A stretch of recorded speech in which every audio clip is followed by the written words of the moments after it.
Alright, so a lot of my subscribers on my main channel, Klesh Guitars, have been asking, they want to see my guitars.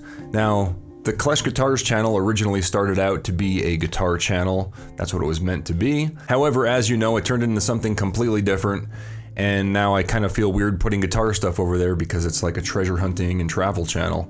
This channel here is where we're going to do the guitar stuff, I suppose. And anyway, if you guys don't know, I am a luthier by trade. I was trained in 2002 to 2003 at the Roberto-Venn School of Luthery in Phoenix, Arizona. And then directly after that, I was hired into the First Act custom shop, or pro shop, or studio. They called it the studio for artists. It was basically just 7 luthiers in like a room, a glass encased room in this office building. You know, we were like kind of like the 7 dwarves, we used to call ourselves. We had a violin maker, and the rest of us were guitar makers. And we just basically would build guitars for different artists. Like, I mean, we made guitars for a lot of, I could name drop all day, but one important one that I should mention is Richie Sambora, because his guitar tech, when he came to the shop to work on these custom guitars that I was building for Richie, him and I were working together. The guy's name was Chris Hofschneider. He passed away in 2016. Rest in peace, Chris. Awesome guy, great friend. A little crazy, but I think we all were. But he was hilarious. Anyway, Chris and I became really good friends over these Richie Sambora guitars. And Chris worked for Michael Tobias over in Woodstock, New York. So, long story short, Chris introduced me to Michael Tobias over in Woodstock. Michael hired me as an apprentice for him. And by the way, I worked up in Boston for 1 year. That's how long the apprenticeship was. And then after that, I went directly to Woodstock, New York, and I worked with Michael and Chris for on and off for like 5-6 years, something like that. And during that time, I had my own repair shop at my apartment or my house or wherever I was living at the time. I moved like 3 or 4 times during that time period. But I always had a repair shop in my house, and I was building custom guitars out of my kitchen and out of my living room and everything. I ended up having a couple orders for guitars. I did tons of repairs, and in my opinion, doing repairs is actually a really good way to keep up your chops as a woodworker and a luthier in general.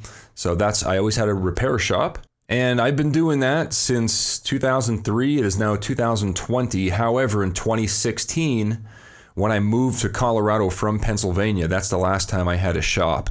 So I actually had a full-scale guitar repair shop in West Hazleton, Pennsylvania. And when I moved to Colorado, I sold all my tools, and I've been so bored, I've been making YouTube videos. And that turned into my job. So anyway, today we're going to go over my first acoustic guitar that I actually built at Roberto-Venn School of Luthery in 2003.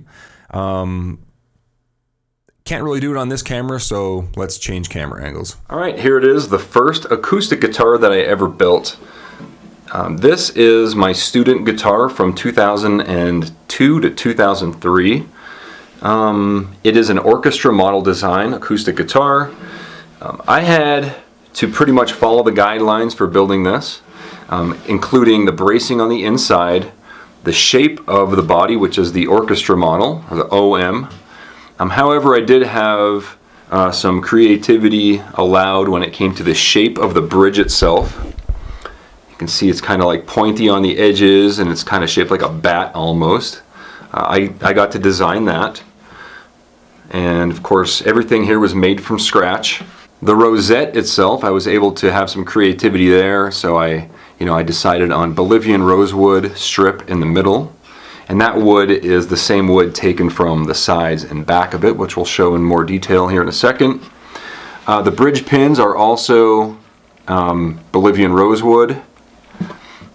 The saddle, that is a piece of white-tailed deer antler, and that was a modified upgrade that I did later on during, while I had my repair shop. I put a piece of deer antler in there. The bracing on the inside, you can't really see it on camera due to darkness and stuff, but inside there is, I'm pretty sure the bracing itself is mahogany. There's bracing all the way through it. You can't really see it on camera because it's inside the birdhouse here. The fretboard itself is Ebony. It's got Bolivian Rosewood position markers. Obviously they're a little bit dark. It's my first attempt, so they're not perfect. Nothing on this guitar is perfect. The nut itself is, again, white-tailed deer antler. Another upgrade. The headstock is another thing I had my own design creativity. I was able to design this little, can't really see it there, but you can see right there, it's got like a lobster claw type of thing going on right there. And what else? The logo, that's just a K for Klesh. I just carved that out of some mother of pearl inlay real quick. It's terrible and it changes a lot later on down the road in my luthier career. One interesting thing that I liked, and as far as I know, back in 2003 I was the first person to use neodymium magnets in a lot of things. Even in my student instrument here, as you can see, it's not perfect, but the truss rod cover, let's see if I can get it on camera. The truss rod cover here has a neodymium magnet inlaid into it, and I kind of doubled it up on ebony to kind of hide it and give some thickness so I can fit it in there. It actually sticks directly to the truss rod itself, which is sticking out a little bit on purpose.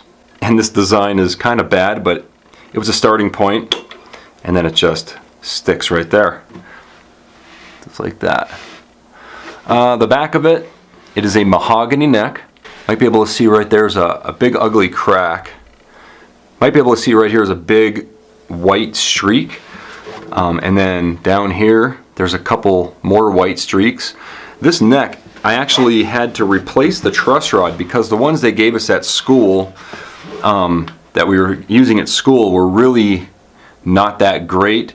So I decided to remove the fingerboard at one point during my repairs, and I removed the fingerboard, and when doing so, the glue we used to put this on was an epoxy, so it was really difficult to remove this, so I actually had to break the neck in half. This neck was actually like 3 pieces, and I repaired it back to, the best I could.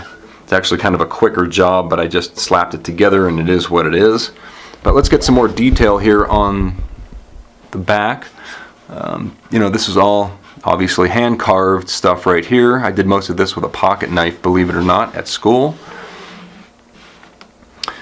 The back, this is what everybody likes to see. It's a 4-piece Bolivian rosewood back. It's got 2 purfling strips here. And any luthier knows that these purfling strips are usually used to hide mistakes or bad joinery.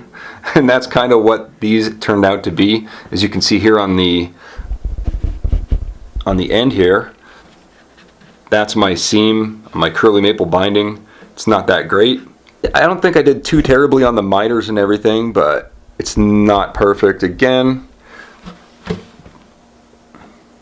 there's some closer shots of it, so you could really see how bad my work was. I mean, it's not terrible. It took a long time to do it. I was just learning, but yeah.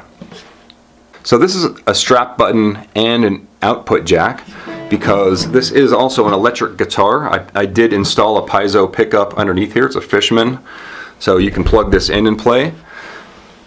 What else? Any close-up joinery and miters and stuff that you can look at. Oh yeah, the binding on the fretboard itself. Let's see if we can get in there and look how bad it looks. This is embarrassing for me, but yeah. Remember, this fingerboard was taken off and replaced probably twice already. But you can see the black, white, black purfling there. The bottom black is a little bit thicker because I think I actually made a thicker piece down there to bring it up for some reason at some point. I don't know. But I mean, this guitar actually sounds really good.